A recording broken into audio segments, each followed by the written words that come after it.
From St. Joseph, Missouri, here is Travis Lee Hartman.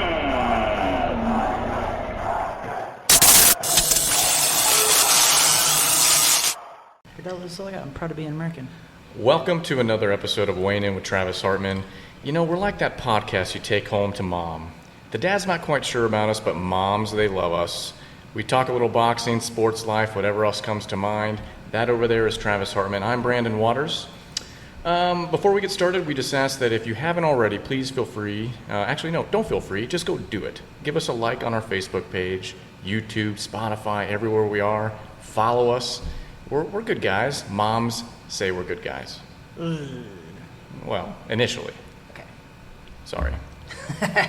So, once again, if you haven't done so already, we thank you for any support you've already given us. Give us a thumb up, thumb down. We don't care. We just like hanging out here. We like having with fun. You guys. And also, this was the first week. Travis went Facebook Live earlier today as we were setting up. So, we're just trying to make this all come together. We're making things happen. So, once again, that over there is Travis Hartman. Travis, why not? Let's just dive right in. What are we weighing in on today? The water's just fine. Come on in. Okay, I'm jumping in. But I'm letting you lead. You know, this is a boxing topic. However, Brandon, you kind of enlightened me on some things that I didn't know about today. Oh, boy. About Canelo Alvarez. Canelo Alvarez filed a $280 million lawsuit against his promoter, Oscar De La Hoya, and his broadcast team, which is DAZN. And as of yesterday, that case was actually dismissed because of an error by Canelo's team when they filed the lawsuit. So it's kind of ironic that you're in a $280 million lawsuit and you made an error when you filed the lawsuit. Like, what? Like, I'm not having too much confidence in Canelo right now if that happens. Granted, I'm sure it's probably something really small, but you're a lawyer in a $280 million lawsuit. Everything matters. Like, why are you not, like, dotting your I's and crossing your T's? Like, what are you doing? I'm not having a lot of confidence in this lawsuit right now. Yeah, and the rumor had been for a while that something like this was coming. Or the rumblings were there. It was there, so it's not as if it was a left hidden that they were working on this thing. So, yeah, maybe if it was a clerical thing or a little error, I'm not sure. I haven't done any of the real looking into it as to why they have to refile, but it's not really the first step in this whole game that they want to be playing. So, yeah. Give us a little insight though with regard to what you know from it, because I know we were talking when it was initially filed, so you already knew that was happening. Yep. It's just the having to go back to it that I clued you in on. But whatever. He did. I'm the big boxing guy here. You're a financial advisor. You pay attention to little small details like that because that's what you have to do. You're dealing with people's money. Well, that's a deal that has a lot of commas. So yeah, like how are they missing that? Well, let's talk about it. So you have a kind of an inner working knowledge as to what the lawsuit pertains to, given the current climate. So I'm going to shut up and let's just chat about that. I think overall, the initial lawsuit is Canelo is claiming that Golden Boy, which is Oscar De La Hoya, promised certain things to DAZN without Canelo's knowledge. That's what Canelo's claiming. And as we all know right now, China unleashed a virus on the entire world, which has really screwed things up for all major events because there's no fans. And everybody, yeah. For sure. I mean, you're ruining our podcast, guys. We should be talking about a Canelo fight, not a Canelo non-fight or a fight in the freaking courtroom. You know what, China? You got us off our butts in order to do this podcast. This is week 11, by the way. The episode 11, bro. Week 11. If you've watched us from the start, first of all, thank you. Second of all, you'll notice that it's leaps and bounds from where we were. We started very raw. It was just like, I think, that camera angle, our audio was bad, which our audio's been bad here and there too. Yeah. Lighting was like, we're just sitting at a table. Now look at us. We're profesh. Prime time. New shirt, like always. Oy. New shirt, like always. I'm sorry. Okay. I can't go that far into the episode without talking about this shirt. Like, come on. Like, let's... Weekend Trav, like, come on. This time, it's not in my notes as to when we're going to bring up Weekend Trav, so I'm just letting it go off the cuff here. So, give the folks at home what they've tuned in for. Because here, ladies and gentlemen, you can see this purple catastrophe over here. It's a purple nightmare. There is a palm tree because it's... Are you not entertained? Goodness gracious. Okay, You know what? I love this shirt. Those are Vikings colors, and my Green Bay Packers just beat the Minnesota Vikings before I came over here, so I'm pretty happy about that. I mean, However, I'm okay with that, though. I digress. So I digress. We gave the folks what they want. What's interesting, Travis? a new shirt every week. What's interesting, not only the new shirt every week, which is interesting to not many people. What's interesting is once you went Facebook Live, the first question somebody had for you was about Weekend Trav and the shirt of the week. They like my shirt. The Weekend Trav is out. The Weekend Trav is a thing now, I feel like. I think Weekend Trav is a thing. At least to me, it's a thing. That's all that matters. Is this Weekend B-Dog over here? Is this what it is? You know, not to get off topic of boxing, but I was going over our episodes and watching them because unlike people that love us, we actually watch our own episodes. Why are you not watching? Like, seriously, why? Let's have a chat here. Let's mano y mano. Why are you not watching our episodes? Because they're entertaining. But what I wanted to say about it is... Well, hold on. Rumor has it if you do not watch or subscribe, somebody will actually show up to your doorstep and punch you in the stomach. Punch you right in the stomach. So, with that being said, I was watching our episodes. Do you know how much we both were laughing in, like, every part of our episode? We laugh a lot. There's a lot of pictures of us laughing. And I was just like, yeah, man, like, we're having fun. Like, how could you not want to watch guys having fun? Like, we're having fun. We weigh in on, like, really important topics at the same time being very fun about it. Like, that's what life's about. I mean, listen, we drink this a different bourbon every week so far, which has been great. And we'll talk about this, probably midway through what we're trying to do here today. You got the boxing, we got the life, we got the politics. Now that football's back, we'll probably dive into some of that a little bit later. Maybe. We don't know. But let's get back on topic. Let's get back to that redheaded Mexican guy named Saul Canelo Alvarez. His first name's actually Saul Canelo Alvarez. Canelo is, I think it's cinnamon is actually what it is. It's red in Spanish, so that's why they call him Canelo. But it's Saul Canelo Alvarez. However, so yes, he's filing a lawsuit right now against DAZN. It got dismissed. However, it got dismissed only temporarily because they have by the end of the month to amend it, which they will, or maybe they won't, because Oscar De La Hoya came out and it was like, you know what, maybe this is a sign that lets Canelo and them to know, come back to the table, let's fix this, let's make it right, because Canelo's the face of boxing. You can say what you want about Canelo, you can say anything you want. The guy's the face of boxing, meaning he's the cash cow. I mean, the numbers don't lie. It's the famous Floyd Mayweather, people lie, but numbers don't lie. And they don't. Canelo Alvarez is the biggest sell in boxing, bar none, period. So it's beneficial for all parties to come back to the table and negotiate this. And what I was alluding to is that coronavirus, son of a gun. But, you know what? We've skipped a couple steps here, so. Hold on. Well, I'm going to keep the tally. Keep the tally. The tally is one. Once. So what we usually do at the beginning of the show is we shoot a hoop to see, every time I say the C word or Brandon says the C word. The big C. The big C.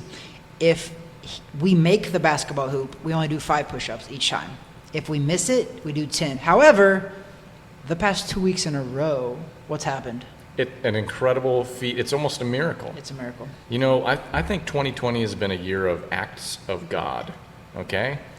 We're going to talk about that with that He's contract. allowed some crazy stuff to happen in our world, and he's also allowed this joker over here to hit. When I'm editing, you're going to see this camera angle of me. He's hit this shot 2 weeks in a row. I'm sorry, guys, but we're not close. No. That's far away. And this is a 9-year-old's hoop, okay? I'm not calling him a 9-year-old, though sometimes we both act like 9-year-olds. He sort of is, but... But to shoot it from basically right there, because I know we changed...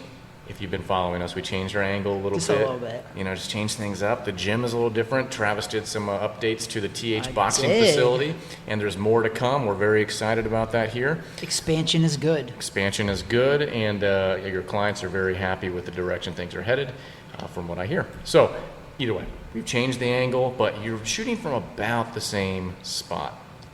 Okay? A little further away. So are we going pressure on? Here's what we're doing. I said last week that I'm 2 for 2 in the last 2 weeks. Actually, it was 2 for 2 in a week because we recorded those episodes in a short week. Within the same week. However, I have decided that I've been having too much fun with this, and I feel like it's Brandon's turn. Right, guys?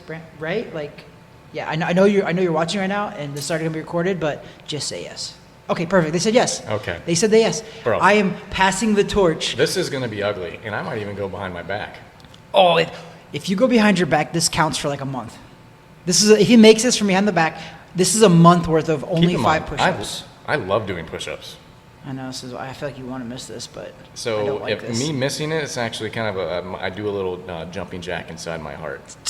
I always say jumping jack. I meant I know, backflip. why do you go to jumping jacks? Like, why I is don't that? know. I Where don't does know. that come from? I do. Somewhere like can we have a conversation about? No, let's go. Okay, let's go. Let's shoot okay, this. so am I going behind my back? I guess. I Okay. mean, this is. I don't. If you could actually pull this off while you're watching, I can angle camera it angle? a certain way.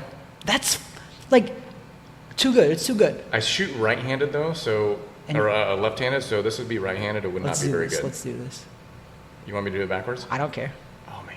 Okay. I'm gonna hit the ceiling. Yeah, I feel like you're not even I'm gonna gonna come hit the close. ceiling. Ready? Air ball. But it was on target though, right? Yeah, I it was. feel it like the lined line up. was It right. just needed to be higher. But you just wussed out. You need a little more steam on it. I'll do it again. You need- You want to double up the Yeah, push-ups? let's do it. Let's do it. Brandon is now, if you're watching us or listening to us on Spotify, he's getting up, he's picking up the ball that he just airballed. Now he's sitting back down. I just airballed behind my back, Embarrassingly looking enough. at a tiny little square video of But our I'm not angle here. I'm not surprised that he airballed it because he's wearing a Green Bay Packers hat, so whatever. What happened the last few times we played you guys? Who are you talking about, Brandon? Yeah, the guy, the team that has our Who leftover are we coach. talking about? Oh, that's right. That's right. Oh, that missed it, but that was on That line was pretty again. close, wasn't All it? right, that's fair. You So got I- 2 chances. So I doubled it then. So we got to do 20. Oh, that's the deal? That's a horrific deal. I don't know. I feel like that's the We deal. can- Deal's a deal. I mean, This is that's our the deal. podcast. We can This create is the very true. rules. You know what? That's the deal. We're doing 20 push-ups now for every time you say the C word, and we've already said it once. So Was that- go was that high or easy. was that low? Go easy. Because I can barely see it on there. So was that high or low? The height was perfect. You shouldn't have enough like straightness to it. Oh, okay. What would that be? Straightness, levelness. Okay. I don't know. But your arch was good. Well, let's. We could That's- do them now, or we could do that's them what he later. said. I feel like we've already broken up the direction we were heading here. So let's just mark that we have 20 to do. Yes, sir. Okay, 20. Okay. So we can get back on topic of Canelo. Not on top of Canelo, but let's. on the Easy. topic. Well, these promoters need to be on top of this guy because he's their cash cow. Literally, Yeah. he's their cash cow. And DAZN, they have a subscription service, and that's why it's very interesting. When Canelo signed with them back in 2018, he signed an 11-fight, $365 million deal. And that happened because at the end of 2018, HBO went off of the air for doing boxing. Out of, I think they were like 40 years in the business, 42 or something actually. And they stopped doing boxing matches because they were like, boxing's going down. And then insert DAZN, So that's who's incredible. now killing it. So that's incredible. So we have DAZN, and maybe I just didn't know that. So DAZN, Showtime, Fox is obviously newer to the game. They do Yeah. more now. They're part of the PBC series, PBC, which has yeah, Fox, yeah. CBS, and all those. And Okay. Showtime is part of that affiliates as well. That's interesting that HBO would just say, you know what, no. Very. I think they, from a company standpoint, wanted to go the more the direction, figure out their streaming service more on the content and the shows, things like that. Be a But that- Netflix competitor. But their streaming service is exactly what DAZN does. They stream it on Oh. their phones. Like, Brandon, stop. It's not Monday yet. It's not Monday. I almost put the financial hat on. Hold on. HBO. Okay. so yes, I think what had happened was HBO's boxing guy. I think his name was Taft. He really bought some terrible fights. So that's what happens. They buy fights. HBO would buy certain fights and they would put them on TV. So they would have to have somebody that's boxing knowledgeable and would know what good fights would be and what fights will sell, right? Well, he bought like some terrible fights. He bought fights that were boring. He bought fights that they put on HBO that actually weren't very exciting. So yeah, their ratings went down, straight down. So they were like, HBO is a massive corporation. They're like, hey, profits are not there. I don't care how much people love this. Like, profits are not there. We're going to get out of the business. Instead of being like, how about we just bring in somebody that actually knows boxing? So they didn't do that. They got out of it, which when one door shuts, another one opens. And that's exactly what happens right now. And DAZN jumped in. They jumped all over that. And they've been pretty successful until the big C happened. Yeah. Until China unleashed the C word on this world. So it's tough. I understand the details of the lawsuit to a degree. I see where both sides are coming, but we have to understand that in a lot of insurance contracts and and any sort of other contract, there's kind of the quote-unquote act of God provision in there. I'd imagine this falls into that category. So for DAZN to be able to pay Alvarez as much money as they are obligated to, they need butts in the seats. It can't just be the purchases. It can't just be the streaming, chart fees or whatever else. There has to be people at the gate.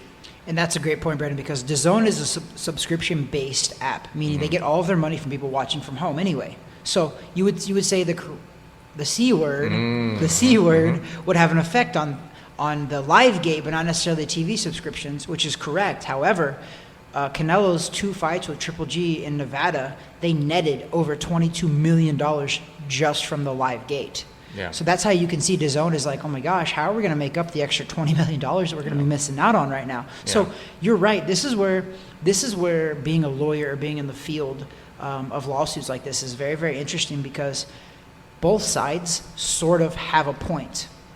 They sort of have a point because DAZN, when they went into the contract, they initially went into the contract in good faith, meaning that they were going to pay him what they promised to pay him based on what they could do, all these other things. Now, if people just stopped showing up to Canelo fights because of Canelo, that's on DAZN. They took that risk, right? But people are not showing up to Canelo fights because of Canelo. They're not showing up to fights because they're not allowed to because of the big C word, because of stupid China. But my point is, Canelo is wanting to get paid what he agreed to. And I understand where he's coming from, because as a boxer, that's one sport that I really think the boxers earn their money, because we're paying for and we're earning a living through blood, sweat, and tears. I mean, you don't see that in very many other sports. Obviously, MMA and things like that, but boxing is very difficult. I mean, these guys are fighting 12 rounds at 3 minutes a round. I mean, you're fighting over 40 minutes, and you have to stay concentrated for 40 minutes, and there's the wear and tear on people's bodies. So I am never not an advocate for a fighter when he wants more money, because I do think that they deserve it, and they deserve what they get paid, and they agreed to a certain amount. So I understand where Canelo's coming from, but also, now that I'm later on in my boxing career, I started a promotion company too. I understand where the promoter's coming from too, because at the end of the day, the promoter got into the business to make money, and we all know that. I mean, they do. They only got into it to make money. Of course, they have a relationship with Canelo, but they want to make money. And now that there's no fans, you're not making money. So of course, you go back to the table and try to negotiate.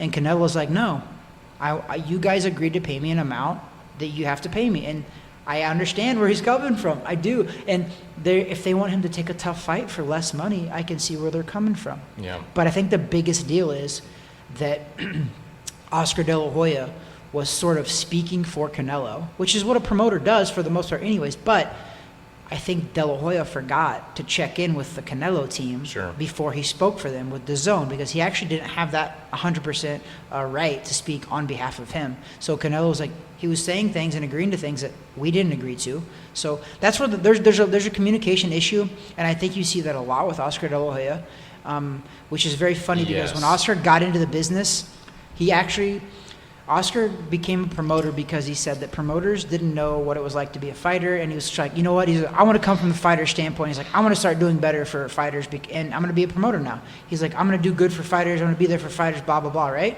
Well, fast forward now, and he's kind of doing the same thing that he stood against, the same thing that guys like Bob Arum did to Oscar De La Hoya, and now Oscar's kind of doing it. Oscar's kind of seeing what it's like now, and maybe he understands a little bit what Bob Arum was going through.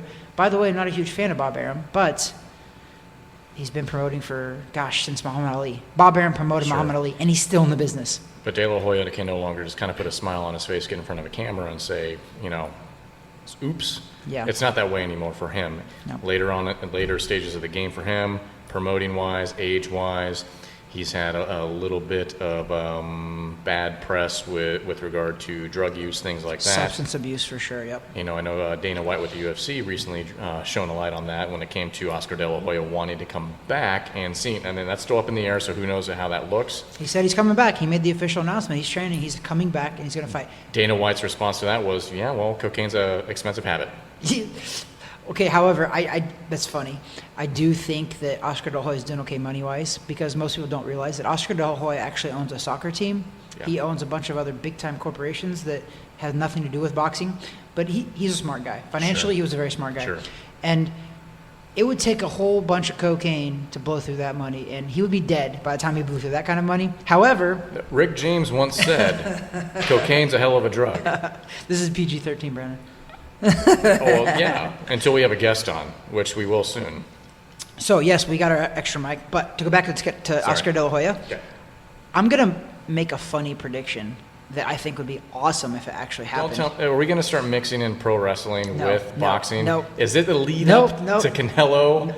And I think Oscar De La Hoya, if this doesn't work out, why would he not challenge Canelo to a fight? That's what I meant. I don't mean wrestling though. That would actually be a fight. No, I meant the psychology. And you mean like the circus, the sideshow? You hype the stuff up. But I'm gonna be honest right now, 100%. If that fight happened, I'm watching. I'm first in line. I actually might fly out there to watch that live because it would last. It would last a round. I mean, no, because I think De La Hoya would last more than a round. However, the fight would not end pretty. I think that without a doubt, Canelo wins that fight. But no, I think it goes more than a round. Genuinely, I think it goes. I think it probably would go like 5 or 6. You're taking to be honest. Somebody. Okay. 47 years old. Usually we're in an echo chamber. This one, I don't think we are. I like it though. I like the discourse. You're going to take somebody that's basically, I would say, in almost the prime. He might be on the other side of it, just on the other side of it. Canelo is pretty close to his prime though, yeah. Pound for pound, one of the best fighters in the world. I agree. Top 3 pound for pound. Maybe not the best, but one of the best. I got him up there, top 3. And he feels like you're taking money out of his pocket. So that guy is on the other side of the ring. You think that's going to stand well for a 47-year-old guy on the other side of the ring? Definitely not. No, you think it's going around? But, however, I do, because that guy standing across the ring is a Hall of Famer, Oscar De La Hoya. So you don't forget a fight. He's going to run for a couple minutes? Well, the name of Oscar De La Hoya's game is Oscar's a good boxer, and he does move really well. So, yeah, I genuinely, no chance, you know what, I'll put a bet on this with you. Okay. No absolute chance Canelo will knock out Oscar De La Hoya in the first round, because I think Oscar De La Hoya is a smart man, stupid for getting in the ring, but he'll make bank. That fight will make bank. It would. I agree with you. That fight will make bank. If you want any way to make up for not having fans in the stands, you put that card together, put it on DAZN. Huge fight. And then you got that on DAZN. Can you imagine that lawsuit getting settled out of court right now? Oscar says, you know what, guys? DAZN, how about this? We'll settle out of court. Let's release, because what Canelo wants ultimately is he wants to be released from his contracts with DAZN and Oscar De La Hoya. How about Oscar throws this up on the negotiating table and says, hey guys, how about we dismiss this, save all the lawyer fees, me and Canelo step in the ring, one time, it's like, winner take all. Travis, this is like a, look at me smiling. Hold on. This makes me happy, actually. You know what this reminds me of? It's like, so back in my younger days, and we all did this, we all watched the frickin' WWF. We all watched that stuff. I did. This The is Rock, like, Stone Cold Steve Austin, This Sting. is like Canelo's contract is in a briefcase hanging above the ring. Oh, wow. Winner take all. Winner take all. And so in the wrestling, you got to get the ladder. You got to climb up the ladder. It's a ladder match. It's a ladder match, but it's a boxing match. I could see the lead up, but it would be a circus. Which, you know what? In today's day and age... You mean when Floyd Mayweather fought Conor McGregor? That wasn't a circus? It was, 100%. And you know what happened? We all watched it.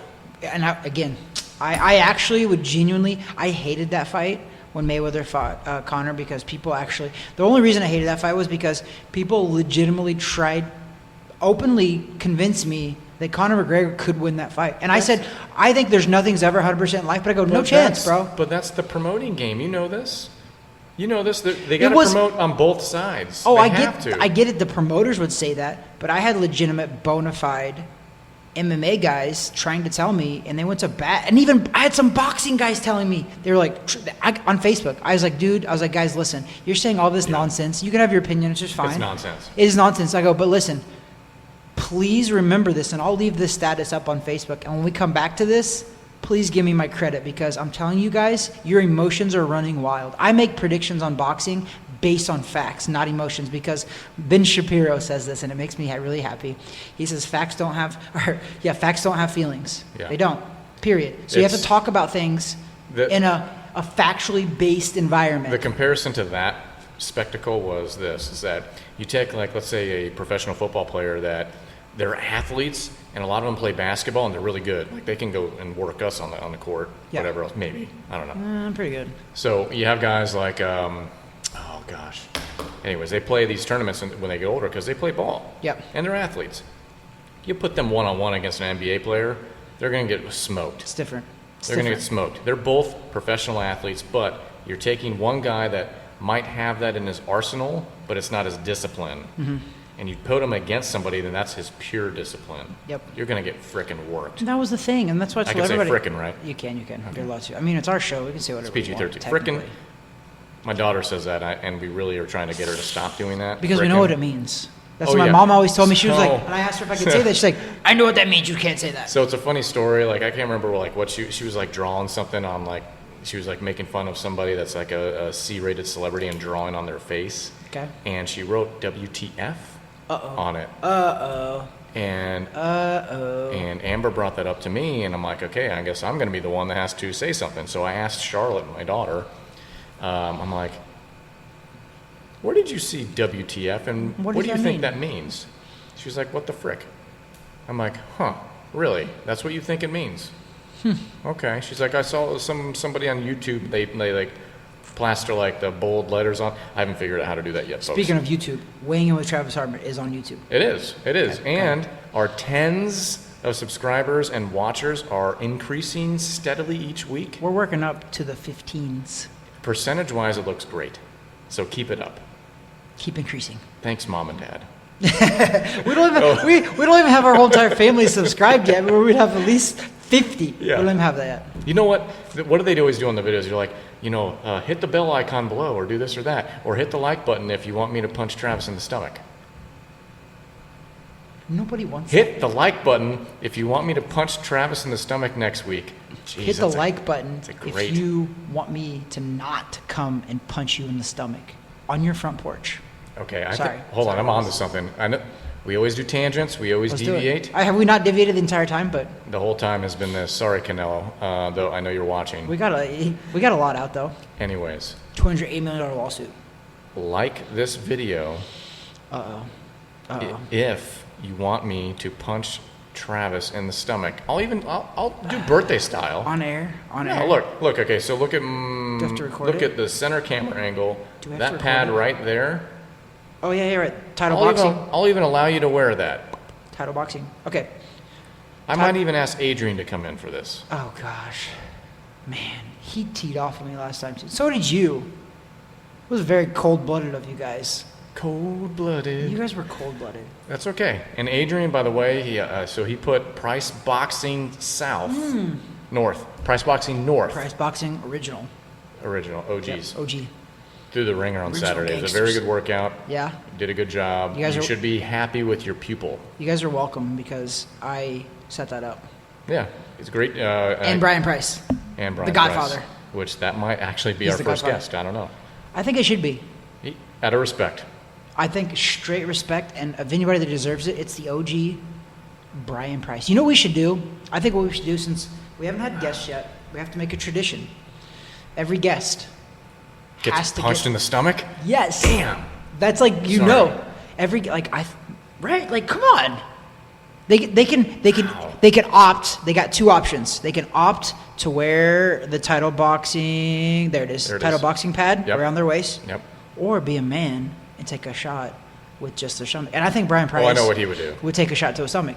He's Wow. like 65 years old, and he would rather us hit him in the stomach. To be fair to any guest, here's what I think, and here's what I'm proposing, but that's because I've had about 1.5 of these, which we will talk about walking stick in a second, or yeah, maybe in a few minutes. it needs to be talked about. It will be talked about. If you allow us both a clean shot to your abdomen, you can give us one back, each. Love it. Love it. Open. Why I'm not? open. So instead of doing push-ups, maybe we should start doing set-ups. I like the whole mixing a lot of physical activity into this whole thing. I like it. You know what? Maybe we'll do like a Facebook Live of a workout where we just like punch each other repeatedly. Gang, this is expanding, and maybe even to Triller, Ooh, like the Mike we Tyson brought Roy it up Jones last Jr. week. I'm telling you. If you don't know what Triller is, Brandon, Hey, tell them what Triller is. So it is. It's better supposed be to, watching it's supposed us. to be the upcoming TikTok app rival, because who knows? Within a week or two, the U.S. government might shut down TikTok's yeah, September use. 15th, So, which is Tuesday. which is Tuesday. Who knows? Microsoft or another company might come in. I think Walmart was in the mix to try to purchase them, They which all would got be together. weird. But if those assets do not sell to a U.S.-based company, it sounds like the U.S. government is going to shut them down, because China's spying on you folks in a lot of different ways, and TikTok's one of them. They're spying on your kids doing all those dance videos, which There's a lot of crap going on. There's a show on Netflix. It's a big mess, Travis. We haven't talked about that thing. I want to say something that I don't know if it's factually based yet, but the guy who... But it's on the podcast, so it must be. I know. Because I'm going to pose this as a question. Okay. And the fans and the tens of fans we have, they can fact check me, but... Can we call them fans yet? No, probably Passers-by. not. Yes, there you go. Watchers. Watchers and passers-by. But I mean, people watch a train wreck when they go by too, not because they're fans of it, because they just want to watch it. So we're a train wreck. I would get into a car accident to watch a train wreck. Okay, there you go. So I just read somewhere where a guy that's high up, or one of the owners of Netflix, just got arrested for pedophile type of stuff on his computer. So I'm asking, that's a question. Is that true or not? Because if it is, that's big. I don't know if it's true. true. I've also saw Netflix. It took a little bit of a dive in the stock market as well. Well, that's more of a tech-based thing that's going on. There's been a lot of tech sell-off recently over the past week. A lot of profit-taking too. If you noticed over the summertime, what was leading the market sector-wise was the tech sector. Anyways, we're not going to divulge into that. Look at Brandon pulling out his financial advisor hat. If you want to divulge into some of that stuff, this isn't a commercial for me, but connect with me. I know what I'm doing. Hey, but you know what? It doesn't have to be a commercial if it's true. Well, yeah. It's good at what you do. I've only been doing this over 16 years. So I kind of know some things. He does, and that's why we're friends. You know, I've only had clients for 16 plus years at this point. There you go. This guy's, that's why I do the show with him, because he's stable. And what I mean by stable is 16 years, bro. It depends who you ask whether or not I'm stable. Well, you've been married for, what, 12? Yeah. Plus? 12 Maybe plus? we're both a little unstable, and it just kind of works that way. You're unstable, stable people. You're stably unstable. At some point, I may have to answer to that comment if she actually listens. Hey, Amber, you better listen. I warned her tonight. She went on Facebook Live. I saw her, and she did. She actually said hi. She commented. We're getting up there. Honestly, she doesn't do a lot of Facebook. But she obviously doesn't do a lot of anything, because she doesn't follow us on YouTube. She doesn't follow us on Spotify. She finally tuned in to our Facebook Live, which actually wasn't even part of our podcast, though. No, we just randomly did it. That was a lead up. That was like a little excerpt of what we're going to talk about. Gang, Amber, we do appreciate you, though. We're expanding our horizons here with the digital age. We're trying to give you as much content into this world as possible, which for the tens of you may find that fun and entertaining, especially when you're sitting on your couch during the second round of football games that's going on right now. You might have nothing to do. It might have been halftime. Actually, that's a great timing. Or you might not have cared. Great timing. Is it halftime? On Sundays, as we film this, we can watch halftime. We'll talk on post-production. I think you know what? I think I need to wrap up this Canelo stuff before we go to break, though. Oh gosh. Okay, we're still talking about that. Well, we didn't really end it officially. You know how we do. We go on tangents. Yeah, just keep going. But we gave people some facts, stuff like that. But I can wrap it up. I'll wrap it up. Our opinion, though. Let's get the opinion. Opinion on the legal battle that is currently going on, because they'll come back with the revised lawsuit. Oh yeah, for sure. So your opinion, put all hats on, fighter and promoter. Opinion on this between Canelo Alvarez versus DAZN and De La Golden Hoya. Boy Promotions. I think that Canelo has been saying this for a while. There's been lack of communication. He's had a problem with De La Hoya and lack of communication for a while. So I think this probably needed to happen. Sometimes in life, not just boxing, in life, you need something massive to happen in order to come to an ultimate conclusion. And maybe they needed this. Maybe they needed this to happen to maybe work things out, or don't. But what I'm saying is I would plead with Canelo right now and tell Canelo, listen, buddy, whatever's going on, whatever's going through all this stuff, find a way to fix it, because come November, it will be exactly 1 year since you've been out of the ring. Gosh. So that's sad, because he just knocked out Sergey Kovalev in a light heavyweight title bout. Okay, light heavyweight. Canelo turned pro at 147 pounds, guys. Light heavyweight is 175. Multiple weight classes above where he started. Phenomenal. That's why I consider him pound for pound one of the best in the world. He's my top three, no doubt. Terrence Crawford, Lomachenko, and Canelo Alvarez. In no particular order. You got to put those guys top three, and he's there. So what I'm saying is, this lawsuit, you both have a point. You do. But at the end of the day, you're sacrificing possibly the peak and the height of your career on principle and other such things. So figure out a way to get through this. Figure out a way to come back to the negotiating table. Figure out a way, maybe fight a lesser opponent for a little bit less money. Maybe whatever. But you got to do something for your own good, for your own legacy, because you're on fire right now. You already have a Hall of Fame career. In my opinion, if Canelo never fought again, he's a Hall of Famer. He's got a massive resume. He's fought some massive people. Not only has he fought them, he's also beat them. So he's massive. He really is. And I'm putting my boxing fan hat on as well. Canelo, I need you, bro. I want you. You've been exciting the past 2 to 3 years. In my opinion, I've become a huge Canelo fan. The past 3 years, there's 2 fighters that I've become huge fans of that I didn't used to be. And those 2 fighters are Canelo Alvarez and Tyson Fury. The last 2 to 3 years, huge fans, because they've taken on big-time fights and they've won those big-time fights. And you don't even have to win them. They've taken them on, and I respect. That's massive respect. And what boxing needs, in my opinion, are those household names. So even if you're not a boxing fan, back 90s, things like that, you knew some names, even if you didn't watch boxing. You knew who Mike Tyson was. Of course. You knew who Evander Holyfield was. Roy Jones Jr. You knew, late 90s. Maybe a little earlier than that. Yeah. You knew because maybe you had a grill that squeezed all the grease out of the burger. George Foreman grill, yes, you sir. knew Foreman. Right now, it's so close. I think Canelo, maybe Fury, they're probably like those 2 that could possibly be those household names yeah. if done appropriately. So that is interesting. And I think maybe a good segue, maybe after the break, you said this a week or 2 ago. Does this now kick the door open a little further for more talk of some sort of a unionization of fighters? A fighters union, yeah. I think more than ever. Now, I have my opinion on that outside of sports. To me, it's not the same, but is that something boxers and even combat sports, mixed martial arts, is that something that's needed? Because every other major sports out there has this in place. They do. Okay? So if anything, a situation like what we're seeing now with Canelo Alvarez versus DAZN and I don't want to say De La Hoya necessarily, but it's DAZN. Yeah. What if there was the backing behind him of the union?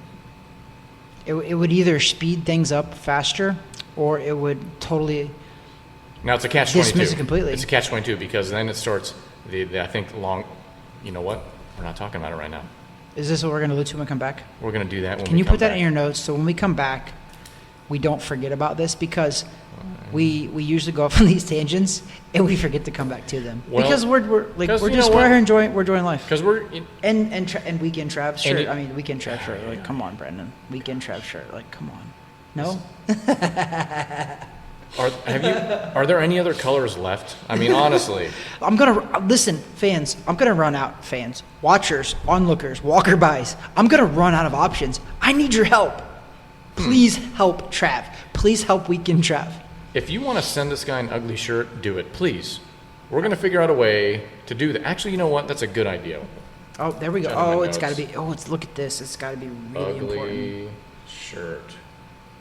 Why is it got to be ugly, guys? Why? Man. Like, I've actually got compliments on this one today. Like, I had, you know what? I had very, very good input on this shirt when I got it, and people are liking it. Listen, Brandon. Monday through Friday. Did you know purple is royalty? But I'm just saying. Monday through Friday, I dress like a stud. The weekend, this is weekend B-Dog, I dress like a bum. Hold back, then forward, plus. Oh, that's nice. That's perfect. But do you know what this is from? It's got to be like a video game. Street Fighter. Oh, Street yeah. Fighter 2, I knew really. it was Street something. Fighter 2. Yeah, I knew it was something because Yeah, it's yeah. like hold back. Yeah. So there's forward plus punch. This T-shirt's from a supplement company. Maybe I'll talk about that after the break. We're going to take a short break. Once again, it always seems like it's about 10 seconds to you guys, maybe even 3 seconds. I don't know. We're going to come back. We're going to talk about walking stick bourbon for a few moments. I'm not going to take any thunder from that yet. We're going to talk a little bit more about the Fighters Union. How does this play a part I like it. into what we've talked about so far with the legal conflict with Canelo Alvarez and DAZN? And Golden Boy Promotions, because they're in the lawsuit. And so far, we still have 20 push-ups to do. Yep, we'll do those when we get back. So the money's out on who's going to finish 20 first, me or Travis? Travis or me? What's the I'm proper- undefeated right now, my predictions, so I'm going to say Brandon's going to finish first. Oh, okay. I was going to say. Anyways, so we're going to take a short break. Thank you so much. If you haven't already done so, please subscribe to our content because it's just us talking and acting silly and looking at Travis's Weekend trap, bro. regal purple shirt with flowers and palm trees on it, and I'm just a hot mess, but I don't care. that's fine. I'll call him a mess. Oh, I can't even get a hot mess? Come on, Gosh, man. Come on, dang, man. Whatever. Come on. Anyways, we All right, will be let's back refill. momentarily. We're going to refill, get some ice, and we'll be back to you in just a few minutes. You won't see a difference. But if you're watching YouTube, we have a cool graphic in between. Yeah. I spaced off for a second. That's because you fast I forward. blacked out. Okay. All right. We'll be back. Thanks.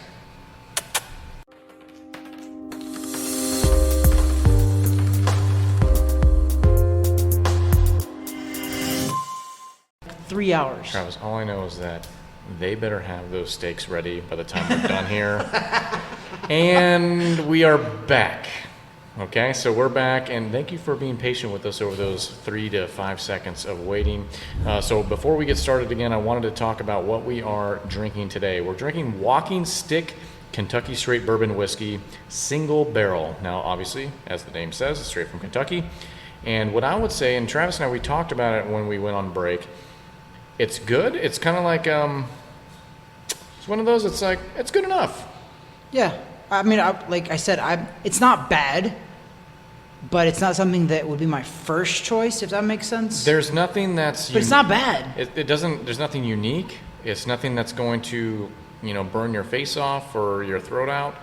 It just tastes good, and it's kind of middle of the road, nothing crazy, nothing great, nothing crazy, but price point is, once again, it's kind of a medium price point, and it's good. If you're looking just to kind of diversify some things out, maybe you drink the same stuff, the same bourbons or ryes or whatever else all the time, take a look at Walking Stick. I just pulled it off the shelf, and I said, hey, you know what? It's kind of in the right price point. Let's try it out. 90 proof, whatever. It's fine, and I think this will be gone by the time post-production's over, if not beforehand. Now, what we're doing to ourselves, which is stupid, but not stupid because I respect your father. Mm-hmm. Your father requested, because he's a fan of this stuff, for us to have a little bit of Fireball. So the backstory to this, folks, is that my dad was recently diagnosed with prostate cancer.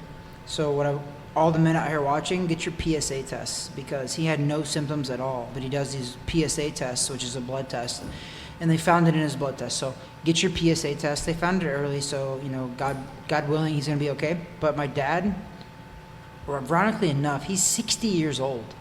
He drinks Fireball. So he's not a 20-year-old girl. My dad, this has been in my 21, house sorry. We don't since have, he's we been don't have 21. underage drinking. 21, Brennan. My dad was at my house here in Florida, I think back in May, and I still have this stuff, which shows you that I'm not a big drinker because it's still here. So, Pops, in honor of you and beating this disgusting disease that's been thrust upon you, me and Brandon, on behalf of Weighing In with Travis Hartman, we're going to do a Fireball shot for you. And we really don't want to do this. No. And before we do, what I will say is that at Price Boxing North, let me get the directions right. We just did this on Saturday after Adrian Drago put us through the ringer. So Fireball, it is squarely in my taste buds still from yesterday. Dad, I love you for doing this because I do not like this stuff. We all love you down here. And listen, what's funny to me, this is a tangent before we drink this stuff because I'm kind of trying to delay it. So now that I'm friends with your dad on Facebook. When I get on Facebook, their algorithm's so weird. All I see now is my dad's stuff. His content and my dad's content, which is like the same stuff. So your dad and my dad have created, we're their offspring. We are the spawn of our fathers. They have the same content on Facebook. I'm like, I'm done. I can't. When you're growing up, so you're like, I don't want to be like my parents. And we are. I never want to be And we like are my because his content is all stuff that we both agree with. But I'm like, it's just so funny. Like, I'm like, I thought I got all this stuff from my dad, and now I'm like, who's this? My dad? No, it's Travis's dad. So, and that's completely cool. Maybe that's why we're here. Yeah, I guess so. So, to you, defeat it. You are defeating it, and we're more than happy to represent you here. Obviously, get your PSA test, folks. Gosh, that's get your big, PSA test. What did you? That's I did pour, a little bro. bit, dude. I did half. That's half. That's half, man. No. That's half. Like, look at this. All right, let's just do it. Let's get it over with. All Come right, on. fine.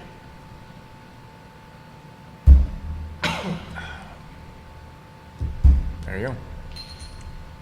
Okay. Hold on a second. I'd also... I got to cleanse my palate before I drink that again, which you really should too. I'll have it water. Okay, well, there you go. It tastes different. It does. All right, so, and also that being said, I know we are digressing a lot. I haven't found a good synonym for that word yet. But we have 20 push-ups to do. I think while we're still on the topic of cancer, that we have to allude to. Oh yeah, September. absolutely. No, 100%. September. Let's do it. So September is actually Childhood Cancer Awareness Month, which Okay. is, I say that because most people don't know that, and me myself, it's crazy that, like, this story is crazy. I was not aware that children could get cancer. Well, so As naive as that is. I'm sorry to stop you there, and I think that's why a lot of people don't know that. It's because they've never had an interaction with a situation that hits them at home, not necessarily with their direct family, but even friends. Mm-hmm. And that's a blessing in itself, but the fact that people don't know enough about pediatric cancer, Mm-hmm. childhood cancer, that affects millions of people. Oh, yes. Families and kids, obviously, millions each year. This is the month. This Yep. is the month that we September is are Childhood Cancer drawn Awareness to Month. it. So sorry to steal any thunder. Go back to it because you have repped an awesome foundation for many years, and we want to give them as much props as we can. You're definitely not stealing any thunder, but yes. So 2018, I was reached out to by a close friend, and they asked me if I would be willing to do like some sort of an event for this Child Cancer Foundation, and I was just like, if anybody else would have asked me, I'd have been like, maybe not. But it was the people that asked me, and they're amazing. It was Amy Ramsey and I believe Brittany Lowenstein, and it's called the Rose Lowenstein Foundation for Childhood Cancer Awareness. And I think awareness is the key word in all of that, because when they told me, I go, I'm not kidding. And I can admit it openly. I was stupid to that fact. I go, children can get cancer? Like, I was honest to God. I was like, what? I thought that was more of an adult thing. Yeah. And like they're like, yeah, their 4-month-old child had cancer, and that's why they started the foundation. They're an amazing foundation, and it's more of a grassroots foundation. And that's what I'm a part of. And they're literally, I'm from a town called Osborne, Missouri, which I've probably alluded to multiple times, but population 400. I was born and raised there. I lived there until I was 28 years old. Then I moved to Florida. This foundation is a town over from me, 6 miles from where I grew up at, and the population there is like under 10,000 people. So it's a small foundation, or it's a small community, but the foundation has grown exponentially. So they asked me if I would do a charity event, a boxing event to like kind of KO cancer essentially. And I was like, yeah, I don't like the name KO cancer. I was like, but let's do something else. They came up with the word fight for the fearless. And children are fearless. At the end of the day, they are, because I think fear is taught. So I think that children are fearless. When they're born, they're fearless. So when these children are fighting cancer, I think they're fearless, 100%. So we've done an event, and I did an event in 2018.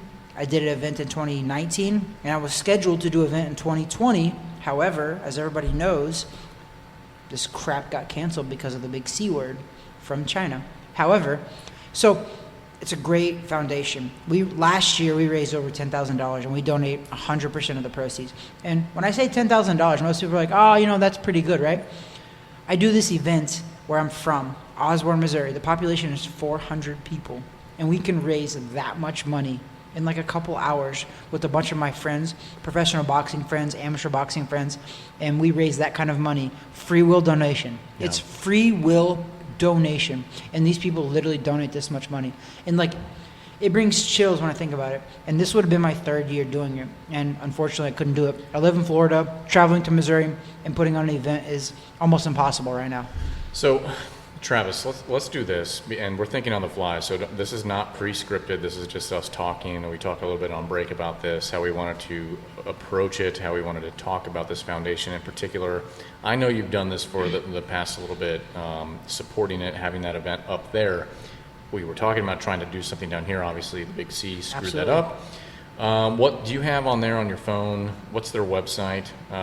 If you could just list that off real quick. Yeah, it's called the Rose Lowenstein Cancer Foundation.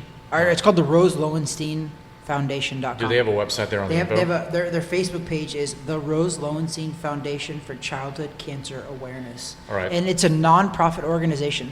So what we're going to do, I think over the next handful of weeks, we're going to actually at least highlight it, make mention of it, draw people's attention to it, because obviously September. your event isn't going on. So that's a $10,000 plus $1,000 deficit in the foundation for the month. Thanks, China. Yeah. Yeah. Frickin' a-holes. So I could say frickin', right? You can. I could say a-holes, right? As long as your daughter's not watching this, you can say it. Yeah, if we're talking about pediatric cancer, I could say a-holes. So we're going to draw... If you have not seen this on Facebook, we're going to try to link it as best as we can with our tech. Go over there, support that organization or any others that are in your community for pediatric cancer awareness, support, dollars that go there to try to fight this thing, to defeat it. And this is why I love this organization. Not to interrupt you, but is it because they're not some... So we know you're in the financial business. You know this. A lot of non-profit organizations actually... They accrue a lot of administration charges, right? It's a game. This is a homegrown grassroots effort. This family, literally, this is why I love them. It's Billy Lowenstein and Brittany Lowenstein. They started this foundation, and there's so many people that help with it. They're the two that started it, but there's so many people that help with it.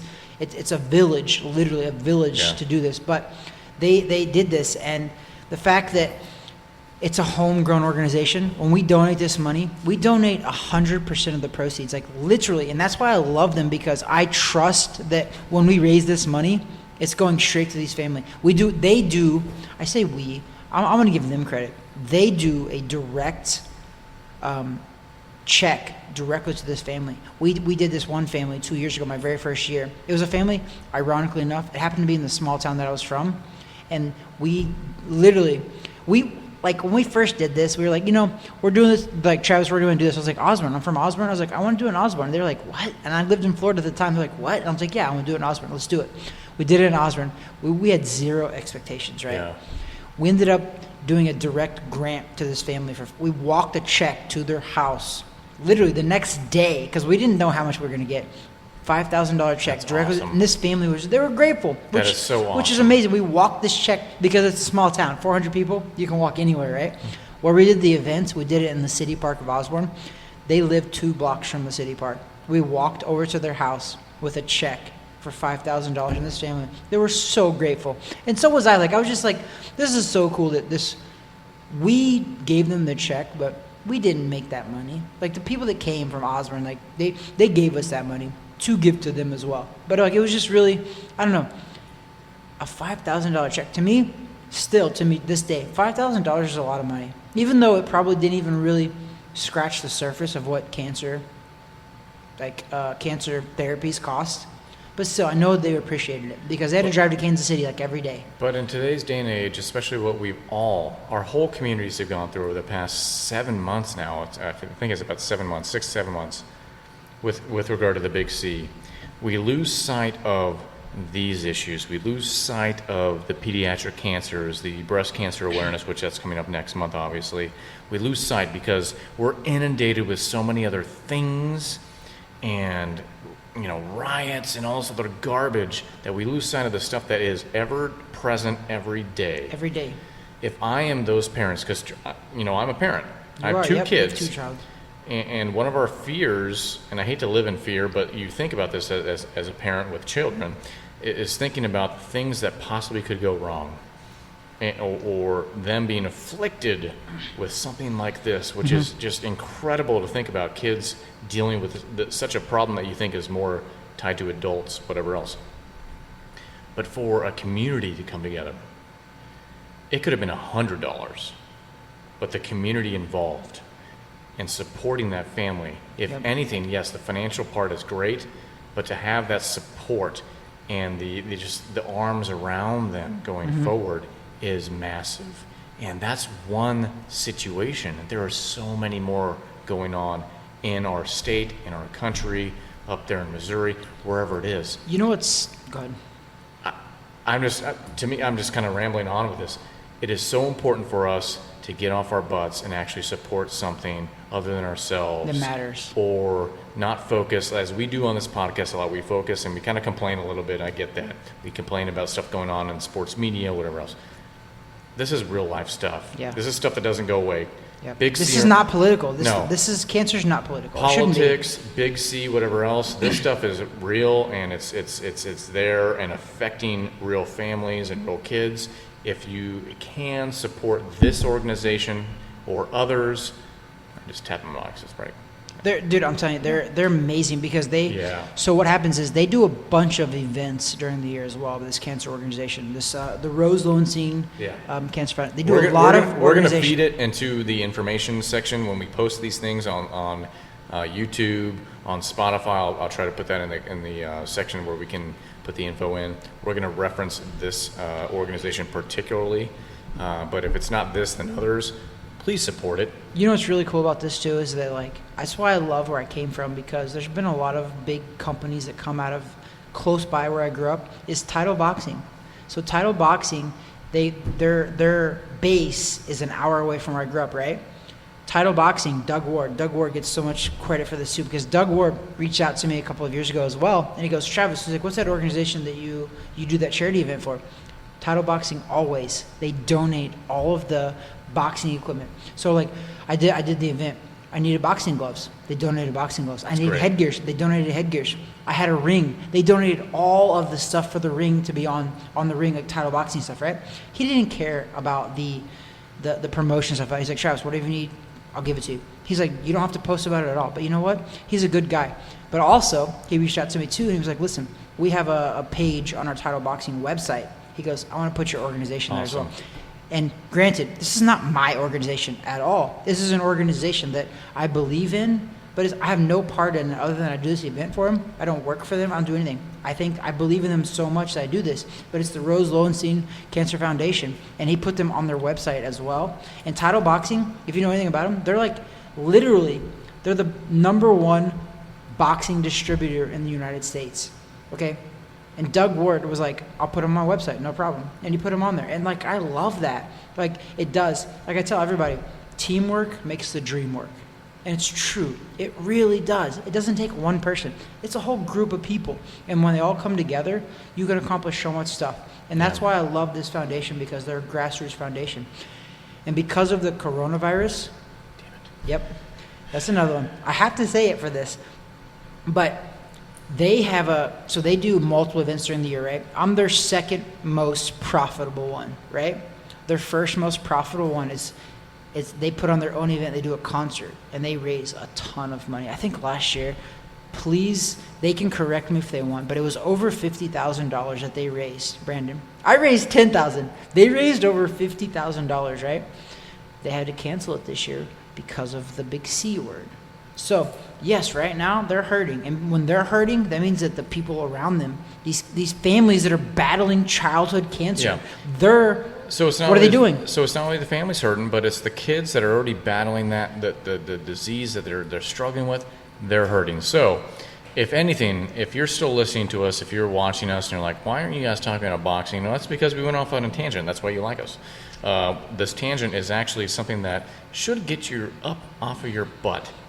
You know what? Go support any sort of pediatric, anything you can. Can you imagine a 4-month-old child battling cancer? Travis, it's not their fault. Travis, I have 2 kids, okay? And they're older now, but still, I could not imagine what these parents are going through, or the child's going through, to see this. But you know what's so awesome is that countless times what we see is that as a child is afflicted with the cancerous disease or whatever else it is, I think this name is so true. The Fight for the Fearless. I love the name. The largest amount of guts, right? They go through it, and they put their head down and they battle through it. And if anything, they're a sign of strength to their parents and their families. Yeah. But what the families need and what the kids need is for people like us to step up and say, you know what, we got your back too. Yep. The community, we got your back too. So if you have not done so, this organization, whatever it might be around your community, support it, because you're right, Travis. In the big C times, these organizations are struggling. Yep. And we're not just saying like everybody. Everybody is. We're not saying this. We don't benefit from this. We don't benefit at all. Zero. I'm gonna tell you guys right now, and they can back me up on this. Yeah. You know how much money that I take for doing this event?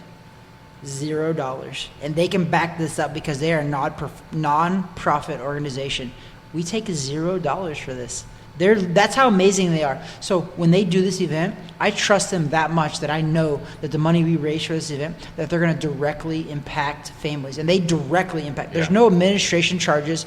They don't charge for the fact that they're actually taking time out of their days to make sure all this stuff happens. They directly grant this money to these families, and that's what I love about them. They're an organization now. They're grassroots, and I love that word grassroots because we know that goes directly to these families. So they're awesome. Take a look at them. I'm going to have their information in the information section on YouTube, as well as if you are clicking and taking a look at Spotify, click on the actual audio track. You'll see the information in our feed there.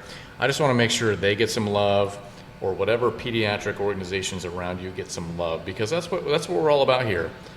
ELE. I can't believe that you referenced that, but I love that. ELE. Everybody love everybody. Because we're all struggling here, and we've kind of made amends so far with the big C, and we've started to learn to live with it. As you look at Saturday nights and Sunday watching football, which is awesome to see, but there are organizations that are struggling because they don't have the events. They can't do all these things that usually is a huge Live fundraiser. events matter for them. They can't just do we can't do on-air type What we things. want to do is make sure that we at least direct eyeballs to those organizations. If you have a free few bucks to spare, do that. Seriously, guys, it really matters. Don't send us any more bourbon. We'll just kind of buy our own. I don't care. Yeah, I really don't mind us buying our own bourbon. No. It's okay. Send a couple bucks that way or whatever way. It doesn't matter. So make sure that you're paying attention to that in the information feed. And thank you to that organization that the kind of work you do in supporting the families in that community, and for those around your current community as well. With that, there's no great segue away from pediatric cancer other than us doing push-ups, and I'll do this 40. Son of a... Because we're at 40 now, because you said coronavirus twice. But let's break it up. Do we have to do 40 at once? I just said it. Oh, Shoot. Holy Nikes! Yes, that's exactly what I was going to say. Are we going to do 60 all at once? Here's the deal. That's pretty impressive. Listen, the people listen to us on Spotify. I feel like I have to break it up. We got to break it up. Okay, we'll do half. We'll do 30. Just because of those, we'll break it up. We'll do 30. And then we'll do 30 again. Okay, it's a long gap of time. We might have to do more than one break. Do you want to do like 3 sets of 10? We're going to do 3 sets of 20. Wow. How is this math, Travis? 20, 20, 20. I said 3 sets of 10. All right, so we'll do 3 sets of 20. The segues here are great. We went from such a serious topic to now us we're trying to get out of the push-ups, but we got to do them. Hey, all I'm going to think about the whole time we're doing these, it's for the kids. And then on top of that, later tonight when I go home, I have 25 more to do for PTSD awareness. By the way, wait, Dale, who's listening to all of this. Is this going to count? No, it's not. I can't. But Dale, you know what's funny? Dale nominated me, right? Yeah. It did not show up on my Facebook page until like a couple of days ago.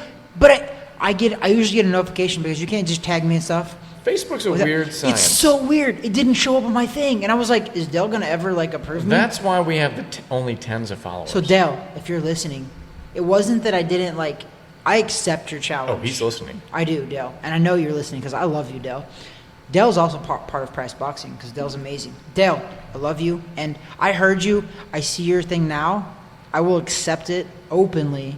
And maybe tomorrow I'll post it. You know what? Not maybe. I'll do it tomorrow. Tomorrow I will start my, 25 days?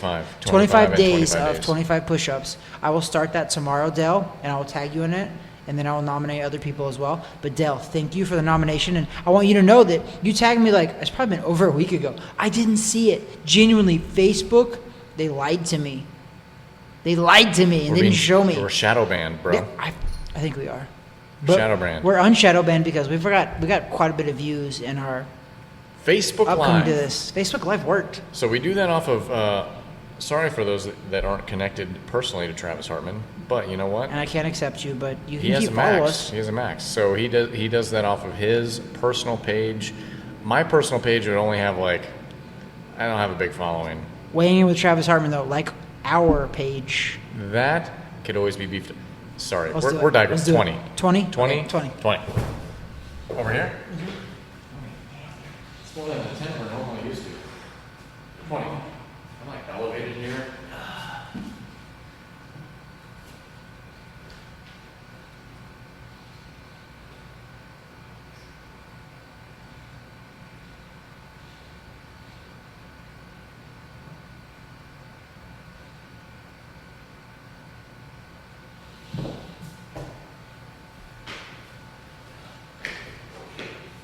Did you do 20? Yeah, I promise. I was way ahead of you. Yeah, I promise it is 20. Wait, Goodness gracious. you guys could kind of see me doing them. I promise I did 20. I don't like these rules when I miss it. What do you mean? Well, Oh, yeah, I don't either. I'm going to start shooting. Get it back to me. where's the ball? Where's the ball? It's back there. Go get it. Go get it. Brandon? Go get it. Who am I? Well, you're shooting. That's all I mean by it. But it's right back there. And I wasn't directing you, Brandon. Calm down. You don't have to get mad. I'm going to take a knee. We're I'm taking a knee. What are you going to take a knee? I'm not coming out of the locker room. What are you going to take a knee to? I'm not coming out of the locker room because of that. That's it. You're canceled. All right. I just want to do a test run here. Spotify. No, there's no test run. Spotify. Brandon? No, I'm not adding another 20 to this. Oh, no. This is just for play. This is for so fun. what Brandon's doing right now is he's going to shoot the hoop. By the way, I have made the last two. Brandon's going to shoot it behind his head with his right hand, which he usually shoots left-handed. Brandon, if you make this, you're online, though. It's online. He missed it, by the way. I'm going off of that Spotify, camera. he missed it. The camera's lying to you. Brandon, you were online again. The arch wasn't as good this time. Yeah, I You need I a little could tell more that. power. You don't want to know why? You know what You wanna happened? know We why? did push-ups. The push-ups, and I didn't let it off my fingertips. It came out of the palm. Just look at that. Look at that gun show. We charge admission to the gun show. We do. 2 tickets. Okay, Travis. We've what have we missed out on by talking about all So that? before the break, I already talked about this. We were going to talk about the potential of where it stands with regard to a unionization of fighters. That seems to be a hot topic year in, year out. It is for boxing, yes. How is it even possible? Does it even have legs at some point? I don't know, Travis. You tell me. You've been in the fighter's seat. You're in the promoter seat now, training seat now, and technically you're still a fighter. I am 'Cause you technically. I haven't haven't retired. officially retired yet. So 16 years as a pro. I by the way. want your take with regard to potential unionization. Is it possible where boxing stands currently? Or is there just too many forces at play against that potential? Well, for the most part, yes. There's a lot of forces that play against that. Meaning, there's promoters, there's commissions that actually would benefit a lot from us not having a union. But it's time for the fighters to start rallying around each other.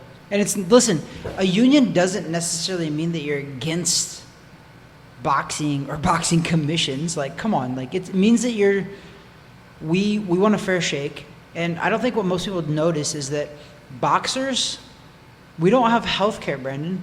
We don't have retirements. We don't have any of that. And I think that what people, you know what, Brandon, you could come in handy here because as a financial advisor, Brandon Waters Brandon, what's your guys' website? What's your Facebook page? What is that? www.gulfstream-financial.com. And what's your position with them? I'm a senior VP. Brandon is a Wealth senior Management Associate. VP at Gulfstream Financial. To be honest, Travis, in our business, a lot of that's just window dressing. So if you are working with a financial advisor, it really just depends on your relationship. You think they're doing a good job, yada, yada, yada. I've been doing this 16 plus years. But wait, where did you work before you branched out and started your own? I worked for 2 different major firms that they both started with the letter M. I don't want to give them credit for anything because what they do, and typically in those situations, is they throw guys into the wilderness and say, hey, figure out how to make us money, and they don't really consider the clients properly. I know, but I think it would actually benefit your resume if you named like the big one.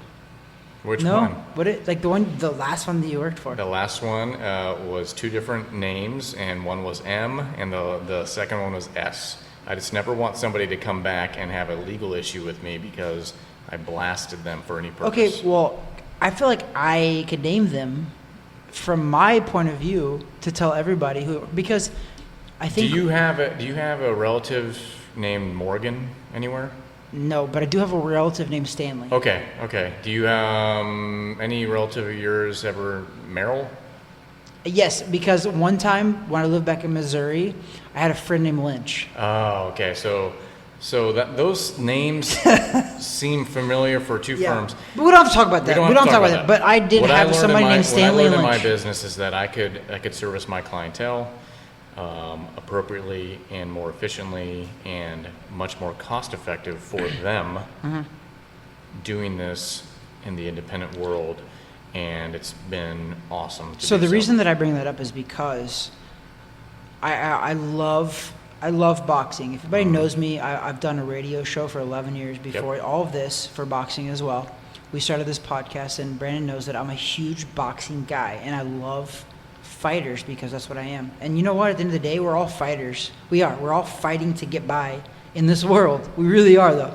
So I do believe a fighters union is very, very possible. And I do believe that if fighters I think fighters are just waiting for that one person to jump up and say, hey, come aboard, guys, because I think we can do better. And I think that that's like, people think that we're professional boxers. They automatically think, oh my God, you're a professional boxer. Like, I fought on HBO pay-per-view, right? Yeah.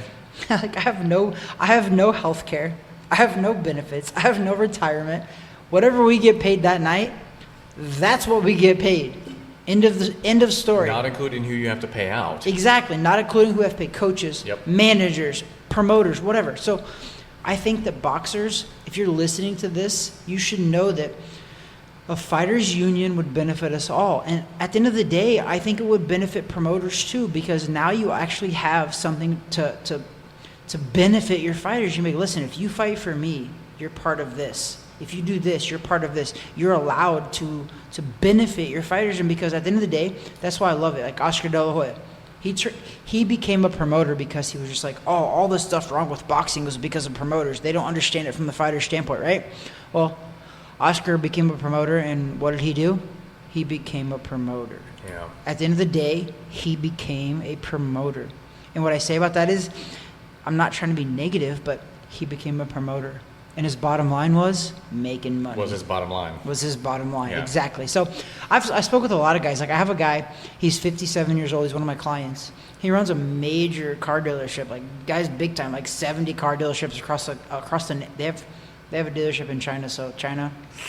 But whatever. But this guy's like big time. And he said the same thing about Oscar De La Hoya. He's like, Oscar started this company because he's like, he wanted to benefit fighters. But at the end of the day, is he really benefiting fighters? Because I'm telling you right now, the fact that Canelo is fighting with him and DAZN is the very reason Oscar started his own promotion company, was to help fighters. But I don't think that's what he's doing. And Canelo is 1 in a million because Canelo signed a 11-fight, $365 million deal. Does he care about not having health care? No, because he can afford it. It's all the other guys that fight on the undercards, guys like me, that literally, we could definitely benefit from that. And if it wasn't for guys like us, every time you watch a big-time pay-per-view fight or a big-time fight, you're watching that fight, right? You see about 5 or 6, even up to 10 fights before the main event. That main event couldn't happen without those people leading up to it. So that's why a fighters union would be positive. And you know what it's going to take? It's going to take a guy like me convincing a guy like Canelo, hey, Canelo, stop agreeing to these fights unless we get a fighters union, unless we get something beneficial to everybody. But is it feasible? And so I think sometimes it's a logistics problem. The argument against any sort of fighters union might be just because it's so fractured. Boxing there's so many promotions, there's this and that. You got guys walking to the ring, they have 3 different belts. Half the time you don't know what they are. is it feasible logistically to have something implemented where a Canelo, whatever else, could be within this union? Because him being under contract with DAZN, doesn't that also limit him to his opponents? Aren't there only so many people that he could potentially fight? Because they have to be under contract, right? Or they have to be within that realm. Wait. Explain that to me again. So my point is this. It's like, if you have a fighters union, it's not just that you have two people at the seat trying to come up, or at the table trying to come up with the agreement. Mm-hmm. Because there's so many promotions, there's so many groups and affiliations. You're having to bring a lot of people to the table to get some sort of agreement put in place.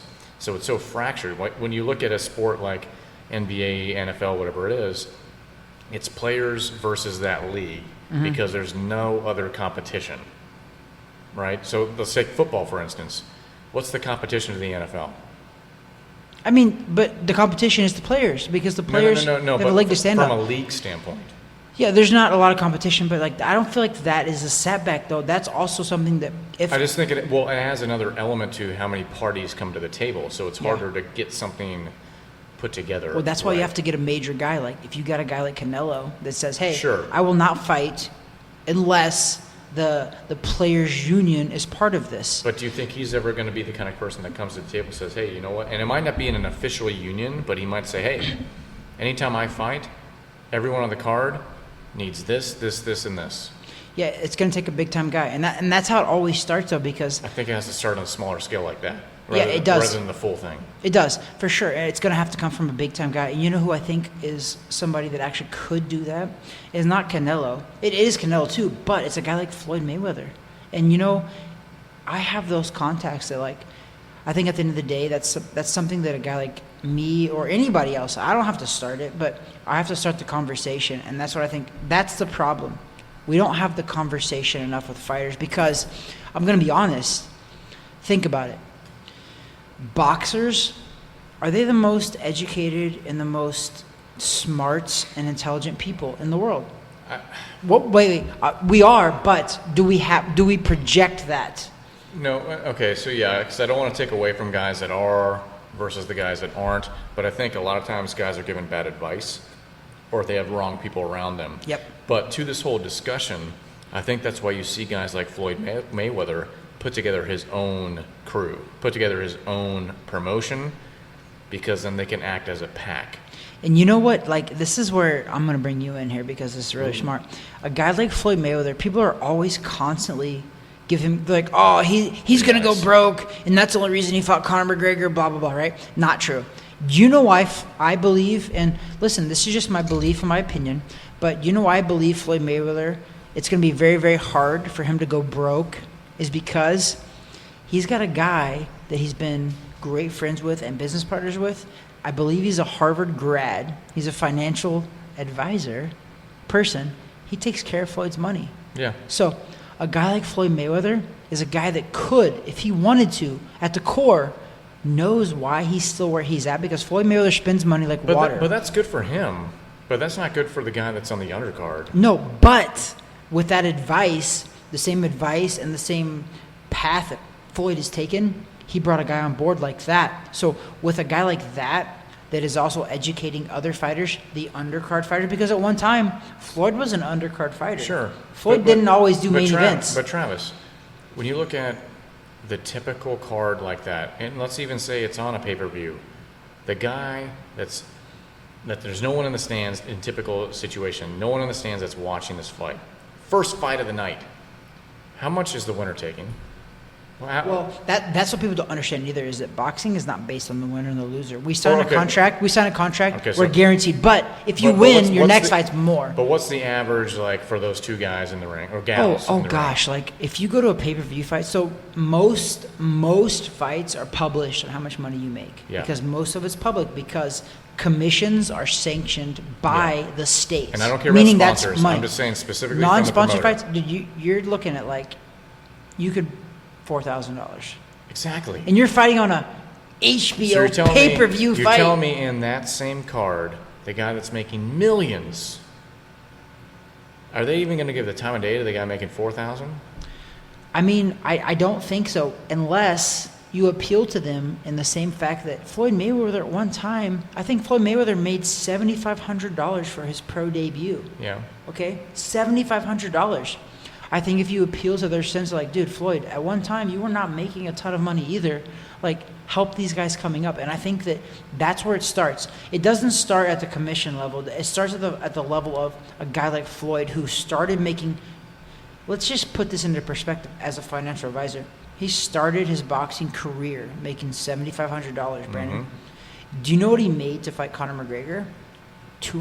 Over $200 million. Yeah, and that's what. So that's where you start. You start with and those guys. And this isn't me saying because honestly, we've talked on different levels about,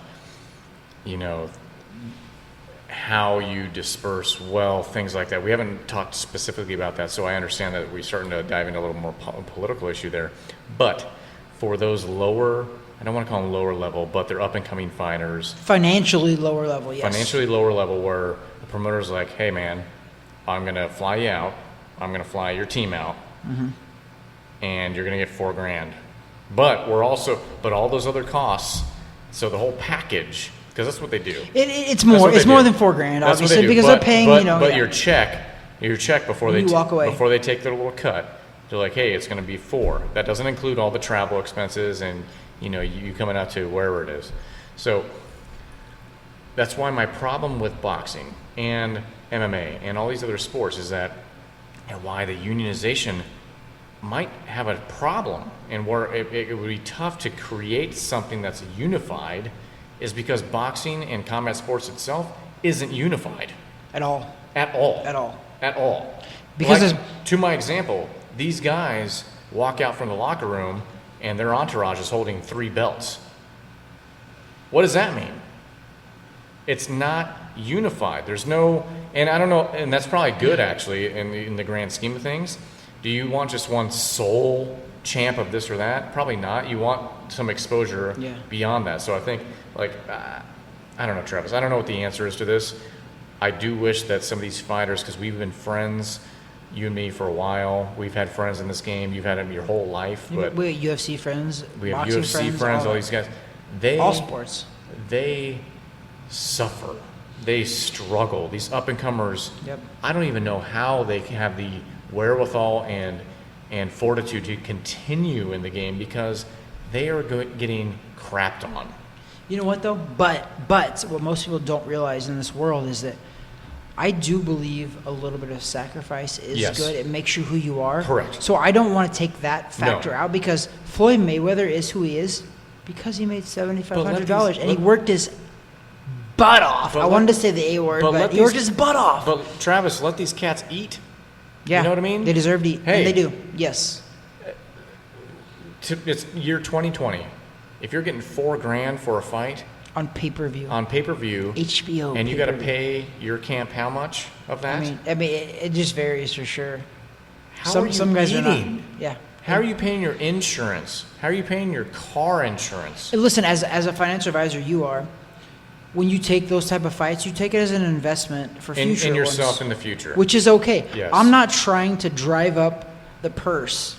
What I'm trying to do is the longevity, meaning these guys that are taking these chances, that they deserve to have a little bit on the backside. A little bit meaning like health, Brandon, at the end of the day, healthcare. One of the best things, especially I'm thinking more NFL, one of the best things for their players' union is that there is some sort of a pension system, right? Yep. And it's not the best in the world, but they know that there's always some sort of a income coming from that. It might not be big, but how much is the NFL reaping in profit every year? Maybe 2020 isn't quite the year to look at it. I think the problem is that Roger Goodell, nobody talks about. Goodness this gracious. Guy's making over $40 million a year. He's a piece of garbage that makes himself seem like he's a friend of every player on the draft. Whenever they come through, like he's working for them. And how much does he make per year? Dude, the last time that it was reported, it was like $44 million. Yeah. He makes more than double. I think at one time Peyton Manning was making like $20-something million a year. And Roger Goodell was making... No one at the top of any organization... $40 million. Let me take that back.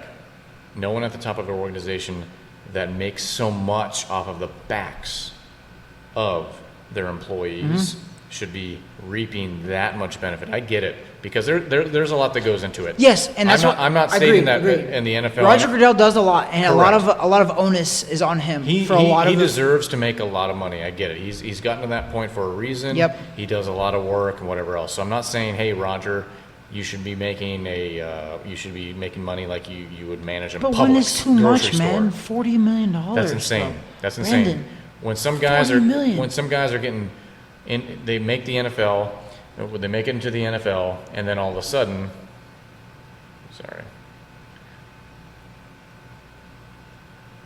some guys make it to the NFL, and they get hurt and they're out for the first year, and then what do they have to show for it? Mm-hmm. There needs to be some balance. So I get it. I don't know what the perfect equation is for that sport, but I think every sport is a little different and unique. Mm-hmm. So boxing is no exception to that. I just don't know how logistically you make it work. Well, logistically, you're right, because boxing is more global, because there's more boxing across the world than any other sports. It's very, very global, and it's very tough to have a fighters. I say players union because all that player, but a boxers union. You told me last week or the week before, boxers don't play. Listen, there's a lot of things. When you go outside, you play basketball, right? Yeah. When you go outside, you don't play baseball. You don't play right? boxing. You don't play boxing. Nobody ever says, I'm going to go to the gym to play boxing. Like, it's a play on words, but think about it.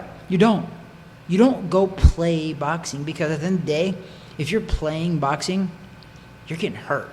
Period. You're getting hurt. You don't play boxing. It's a very, very physical sport. And that's also why it blows my mind that none of us boxers have ever came together to make a union, because it's a very, very physical sport, man. The fact that I'm sitting here speaking the way that I speak, and I don't have all these cuts and bruises, and like, Brandon, I was professional for 16 years. Let's say 16 years and counting. I was also amateur for 14 years. I've actually been boxing and taking blows to the head and the face for 30 years. 16 plus 14 is 30. My math is not good, but that one is on point. So, 30 years. Yeah. Do you know what I have when I stop boxing? Zero. Yeah. I have nothing coming in after that, other than I do, because I turned it into something positive, because I train people now. Speaking of the NFL, I am also, excuse me, I just got hired to train a future NFL player. They canceled part of the college season, right? Yeah. I have this NFL player that moved to Orlando. Depending on what school you're from. I believe this guy played in Hawaii. Okay, so a lot of the West Coast teams, yeah, whether or not it's tied Washington politically, and Hawaii. Yeah, so a lot of the Pac-12 is done, and some of that is political, because I'm sitting in my house yesterday watching an ACC game. My Florida State Seminoles sucking, as they typically have for the past few years. They blew a lead and blew the game. Thanks a lot, Florida State. But what you found is that when you look at regionally, there are conferences in college football specifically that are still participating, and I think it's politically driven, because you go to the West Coast, and most of those West Coast schools are not playing. Because of the big C word. Yeah, you get Midwest, you start to get into some of those conferences, and it's like now it's kind of up in the air. They got some pushback from parents, whatever else, and maybe they're going to start playing again. It's not safe. It's not healthy. Listen, the Big C and politics are so intertwined, and watch it all disappear after November 3rd. Where were you going with this? So where I was going with this is that I have a future prospect. He's a projected third round draft pick, right? Yep. Guess what's going to be happening? On Monday, I'm training him right here in the TH Boxing facilities. Yep. He's training for the combine, because he said, my college senior season has been canceled. Crazy. He goes, so guess what I'm doing? He goes, I'm working even harder, because I have to, and I want to be in the NFL. I'm training an NFL defensive lineman. Does he need someone to come here and punch him in the stomach? Not yet, but I'll keep you Let's on work it deck. in. I'll keep you on. We're gonna have you know him what? as a guest. I think you know what. Genuinely, I will have him as a guest, because one, his older brother actually played in the NFL, and he retired, and now he's the younger brother of the guy who played in the NFL. Give him props. Yeah. Give him props. Demetrius Bronson, a Yeah. phenomenal. The guy played in the NFL. Now he's a personal trainer. And very nice. I train his son as well. His son's like 9 years old. Yeah. Phenomenal athlete. And now he asked me to train his brother, who is training for the NFL Combine. Like, the dude's legit. He's already, right now, projected third-round draft pick. So I think with my training and Demetrius' training, this kid's going to go a lot higher. So sports are up on end right now. Everything's kind of up in the air. Obviously, NFL came back. Next year's going to be interesting. Yeah, NFL came back Thursday. Today is the kind of the first week 1 of NFL games. Wait, who TV. played on Thursday? The Chiefs. Where are the And Chiefs? the Texans. Where are the Chiefs from? Are you a Kansas City Chiefs fan, or is it? You know what? I am not. No, they look However, great. Well, they're defending champs. They should look good. I'm from Missouri. I grew up 50 minutes from Kansas City, so I should be a fan. But I'm not a fan, if that counts. No, they look good. But they look great. I am a huge Missouri advocate. As anybody knows anything about me, they make jokes about it all the time. But I'm a huge Missouri advocate. Patrick Mahomes. He looked good. He is a quarterback for the Kansas City Chiefs. You know where Kansas City's at? If anybody doesn't know, because I know the President of the United States confused it once. Kansas City's in Missouri, folks. Yeah. Kansas City, Missouri. Get it right. Kansas City, Missouri. Yep. Okay, I'm a Missouri kid. So I love to support Missouri people. Even though I'm a Dallas Cowboy fan because my dad was born and raised in Texas, I'm a Dallas Cowboy fan. But I'm a huge Missouri supporter. When the Kansas City Chiefs do well and the Kansas City Royals, which MLB team, do well, which they won the World Series a couple years back, maybe 3 or 4. But the Chiefs won the Super Bowl last year. The Kansas City Royals have won. I want to tell all these people watching that are from Missouri, just because you're from Missouri doesn't mean you can't do great things. Brandon, I didn't see your Packers winning the Super Bowl last year. I saw the Kansas City, Missouri Chiefs win the Super Bowl. We got smoked in the NFC Championship, and we should have because we're not very good. Even if you guys would have won, Patrick Mahomes from Kansas City, Missouri. I would have loved to actually see him and his team go against Aaron Rodgers, honestly. Yeah, because it would have been a shootout. They actually played against the Chiefs in the regular season, but that's when Mahomes was hurt. He had dislocated his knee or something like that. Dude's a beast, though. He's a beast because he came back after 2 weeks from that injury, which is a huge injury. You know why I like him also? You know where he played college at? Do tell. It was in Texas. Okay. And where? My dad was a Texas guy, so I know. Mahomes is from Texas. I'm a Missouri guy and a Texas guy. I kind of like him. So he is my son's favorite player. Stop it. He has a jersey. Are you kidding me? He has a jersey because I bought it. I bought it as a Packers fan. As a Packers fan, you bought...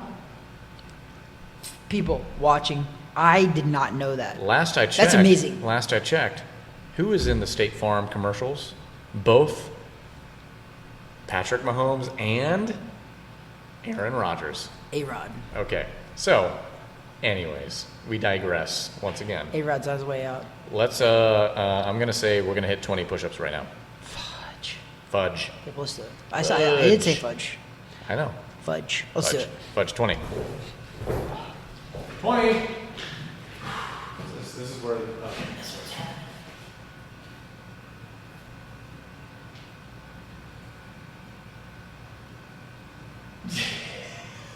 You really struggle on this.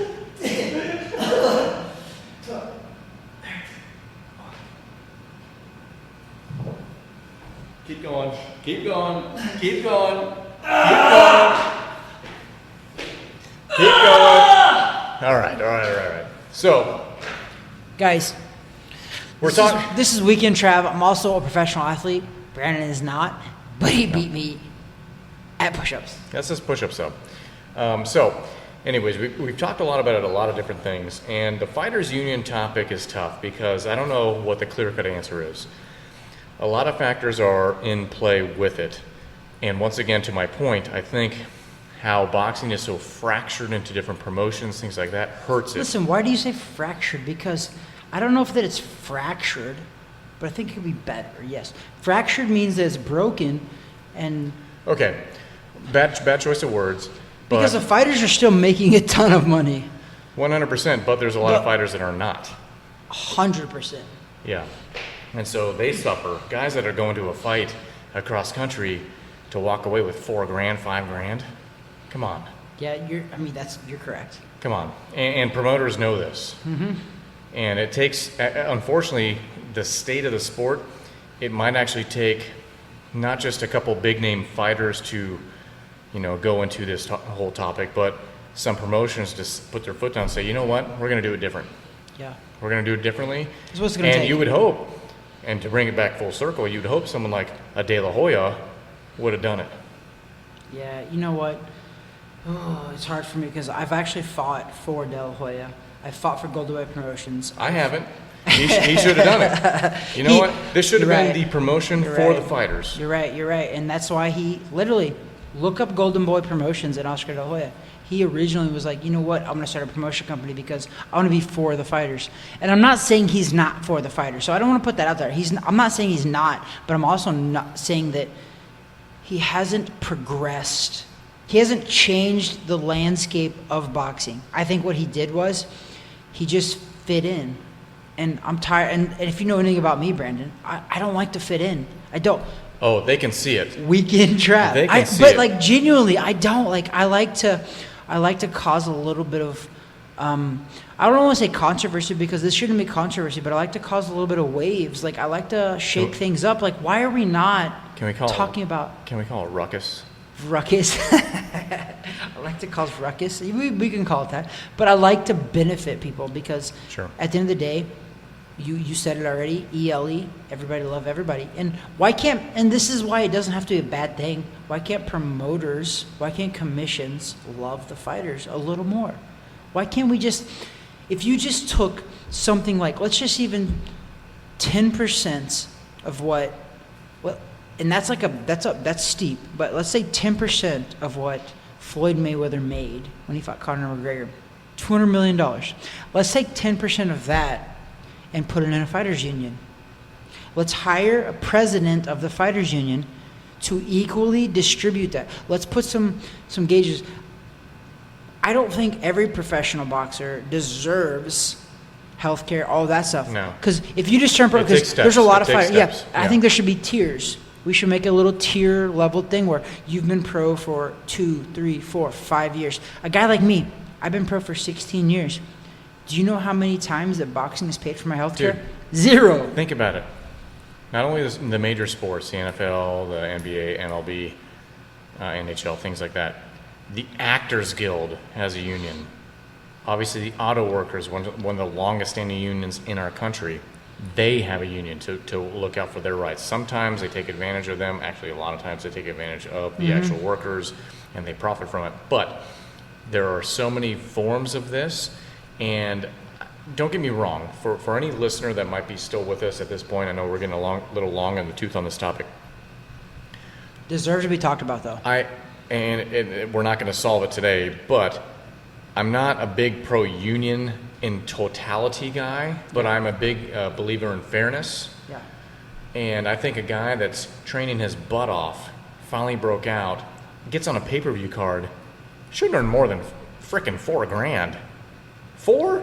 Serious. You know how long he trained to get to that point? Exactly. My you know point. How long he trained to get to that point? It wasn't, and that's why most people are like, Floyd Mayweather made $200 million for a fight. And I was like, you know what? He did. He made $200 million for like 40 minutes of work. But you know where he made that money? It was the 15, 20, 30 years leading to that point. You see these guys too. We both have friends in different industries in the combat sports. I see guys that are taking random training assignments in random podunk gyms. I see guys sleeping on the gym floors. Yep. For years I've seen this. Combat sports, you see that a lot. You see that a lot because those guys are paid, you think boxing peanuts are peanuts. Those guys get paid even worse. Oh, you're talking about UFC, and they do. Yeah, they've gotten a little better, but not much. There is a lot of work to do. This is why Dana White has me blocked on Twitter, by the way. Well, yeah, that and, maybe Oscar De La Hoya needs to block him too. But I think they're both these blocked. guys put their hearts and their bodies on the line. And I don't think the payout initially is worth it. I get it. The dreams and aspirations are there. As a financial advisor, tell me right now, financially, what these guys do as a financial advisor is not worth it. Exactly. That's why you come into contact with us because what would you say to a fighter that is fighting his whole career for all of this? You'd be like, financially, bro, I'm gonna have to tell you that maybe you should choose a different sport because this is not financially viable. But now I get it. You bet on yourself. So if you're that good, then your income should dramatically increase really quickly. I know guys that's happened. They started from nothing, but then within a year, they're making several $100,000 a year. Now, how long does that last? That's the other question, right? You see that number, you're like, oh, $100,000 a year.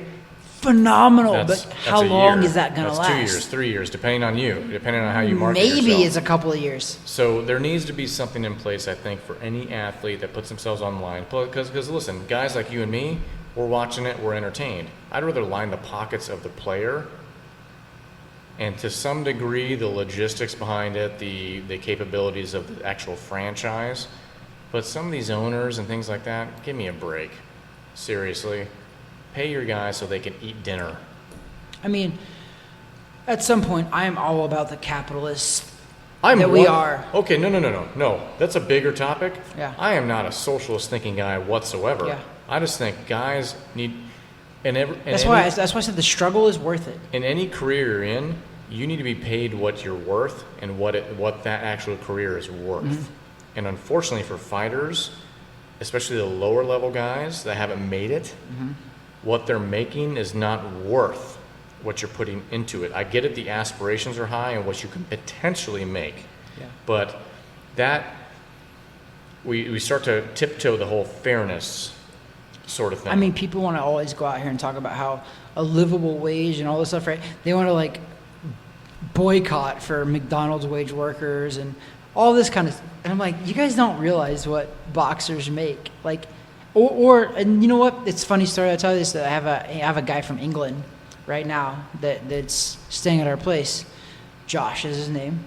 Josh is staying here. And he couldn't believe the fact that a field goal kicker in the NFL is making over $1 million. And I read him off, the number one field goal kicker in the NFL is making $5 million a year. He goes, these guys are making $5 million a year, Travis, and these nurses and doctors aren't making that. I was like, man, that's just the way it is. But even bigger than that is over $40 million is what Roger Goodell is making for these players who are actually out there on the field earning that wage. Yeah. So, yes, what I'm saying for boxing is that these guys making $200 million.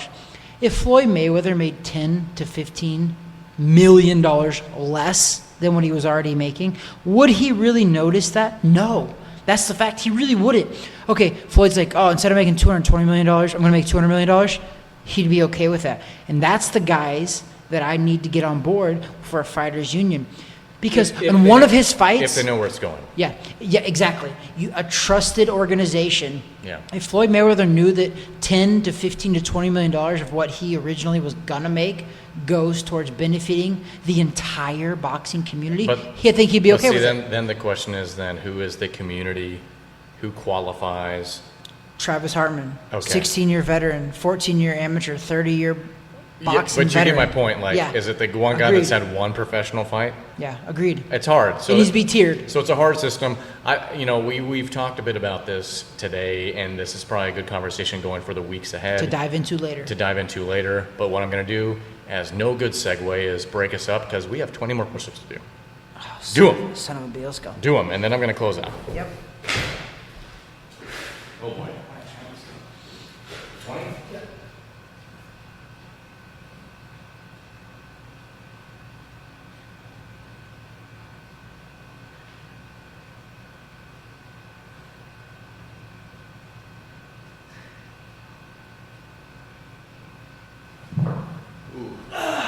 Ooh. I did those a lot better than last. You did. All right. So we could talk about this a lot. And we will in future episodes. And we will. It's an important topic. And as we have guests on in the boxing community, we're going to talk about it. Because guys and gals, they deserve to be paid. They're putting their hearts and souls and bodies on the line. And we think that the value of that is worth more than some of these lower card, undercard fighters are getting. But we're going to shut that topic off for now. And Travis, I'm going to give you the closing thought time frame. Closing thoughts. Guys, the struggle is good. The struggle is what makes us who we are today. So I'm not discouraging the struggle because genuinely I know this. Training people now, the struggle is what makes us who we are today. Not bad thing. I think we should all struggle to get to where we're at. Okay? However, I think the level playing ground should be fair as well. So with that being said, is work your butt off, and then ruffle some feathers along the way. I'm all about ruffling some feathers. Do it, but do it in a respectful way. Do it in a hard-working way. Do it in a loving way. I think that along the way that I've been, I grew up from a town that was population 400, Brandon. I fought at Madison Square Garden. That wasn't, I lost there, okay? But that was for nothing. I earned the right to be there for multiple years of boxing. So the struggle is real. Hard work is real. So don't ever think that anything should be given to you, because I can sit here right now and tell you right now, oh, I think I should have this and I think I should have this. But you know what, at the end of the day, what have I done to get all of this? So if you're sitting at home and you're thinking that you should sit on the couch and everything should be given to you, it's wrong. It's not. Work hard. You're going to go through some struggles. You're going to go through some bumps. You're going to go through a lot of different things. But at the end of the day, work your butt off. Do it in a productive way. Do it in a loving way, and you will change the world. I've constantly told people, and I've told my fiance this all the time. I'm like, listen, I genuinely believe this, because I do a lot of the things that I do in love, but I've told her many times, I go, they're going to make a movie and a book about my life one day. And I truly believe that. And if you're not in the belief that what you do matters, then you're not doing the right things. Period. Believe in what you do, love what you do, and at the end of the day, leave a legacy. That's it. Leave a mark on this world. You change the world for a better place. Period. And you'll be okay. And let's go Cowboys tonight. Oh boy. Okay. So off of that point, what I try to tell my athletes, what I try to tell those that have ever trained in the gym, whatever else, from a lifting standpoint, trust the process. Okay. Yep. It's the journey. The journey. The results, they don't come instantaneous. It takes work, but trust the process and grind. Grind hard. You know, I've said it a couple weeks now. It's funny, the harder I work, the luckier I get. You work hard, the luckier you get, because you're trusting the process. Okay, we don't want to make everything about money, because it's not. It's not. Okay, but we want to understand that you gotta trust the process. You gotta trust those around you. Surround yourselves with the right people that have the common goal. And success means different things to different people. And to us, it's not all about money or things like that. It's a mindset. It is grinding hard, trusting the process, the results will follow. And I try to instill that in my son, my daughter, my family, my athletes that I train and I coach, and then in the gym as well. And I know you do the same for your athletes. So I think it's a good message. I think here at Weighing In with Travis Hartman, that's what we try to instill.